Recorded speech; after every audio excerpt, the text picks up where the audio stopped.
I'm Mike Dom. I'm Deion Thompson. David DeLeo. TJ Campbell. I'm Omar Cook. Tim Abromaitis. I'm Mason. Hi, I'm Mike Toby. John Sherman. Jeremy Singleton. I'm from Phoenix, Arizona. Torrance, California. From Nebraska. From Dallas, Texas. Iowa City, Iowa. From Brooklyn, New York. From Greenfield, Massachusetts. From Monroe, New York. Chicago, Illinois. From Farmington, Connecticut. José Manuel Calderón, Villanueva de la Serena, Badajoz.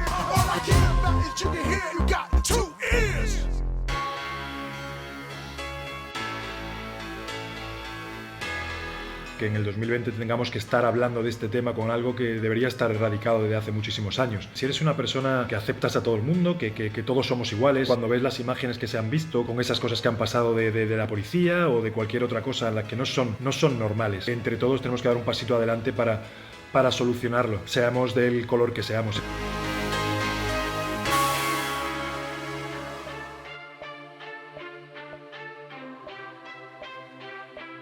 It just means my life matters.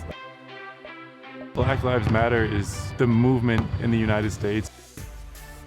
This has been going on for a long time. Black Lives Matter is something that, I'll proudly say, I proudly support. Especially athletes are speaking up and taking action. I wrote BLM on my sneakers in the final phase. Cases you see in the news with Breonna Taylor and George Floyd is horrible. We definitely need change. And then sometimes you don't see the justice. You don't want it to be normalized. It should be a shock.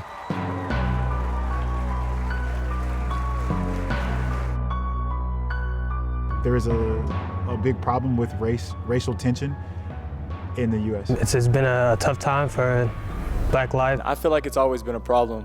Now we just got a lot of social media, so a lot of it's being recorded, and a lot more people are, being able to see it. Maybe as a white guy growing up in America, I have a different perspective and didn't live it firsthand. It's a lot of police brutality. It's a lot of racial tension. People want justice. This is something that's been going on for centuries, it's been going on for years. I've read so many things about how it's pretty easy to be accepted into the police force, and I do think that more, strenuous and more detail needs to go into handpicking and choosing, these cops who really want to do what's best for their community, for their town, for their city. Because you just continuously see it happen over and over again, and it can be tiring, frustrating, mad. I think it's a whole range of emotions and feelings that you can feel.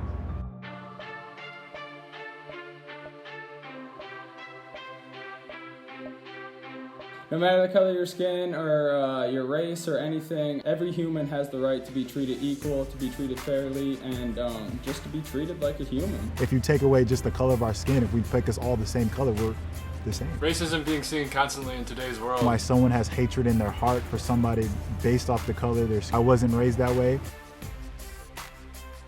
And I think it's in the United States. I've seen it in Europe too, so it's kind of a global problem, I think. I was talking to a teammate, and he was mentioning how when trying to purchase a TV in the past, that he's been given a hard time just because of his skin color. Just everybody helping each other out, no matter, color, race, so we just gotta support each other. He has friends who, just because of their name, they aren't able to rent some certain apartments, so it's terrible. I judge people off of their character, their heart, how they treat others, their mind, how they speak. So just to base someone based off how they look is something that I'll never understand.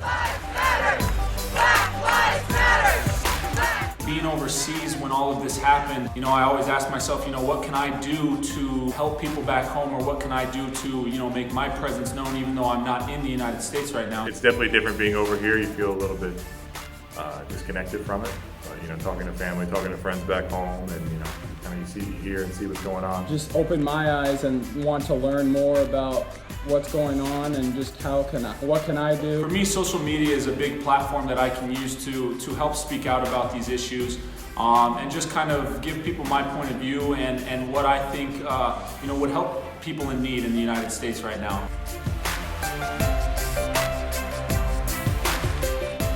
People are starting to come together, and it's not just black people, it's everyone. I think that's really good that, everybody across the world is showing attention to those people's names and, remembering them in a good way as well as we can. It's difficult because there is no easy fix to racism or police brutality and all that stuff. Everybody's got to help each other. Everybody's got to stick together, be one. every organization, ACB, we're only doing as much as we can, that we possibly can. Black Lives Matters and other movements have been happening to really try to force a change. It's going to take time to change, but now I think things are heading in the right direction. Change needs to come, and needs to come as soon as possible. So I think the biggest thing is to keep pressing forward and keep demanding justice. And if you keep demanding justice, keep knocking on doors and keep pushing forward, a change will come. But I think the biggest thing is not grow tired. I mean, I think that's the easiest thing to do, is go tired and to give up. But you have to keep going and keep pressing forward.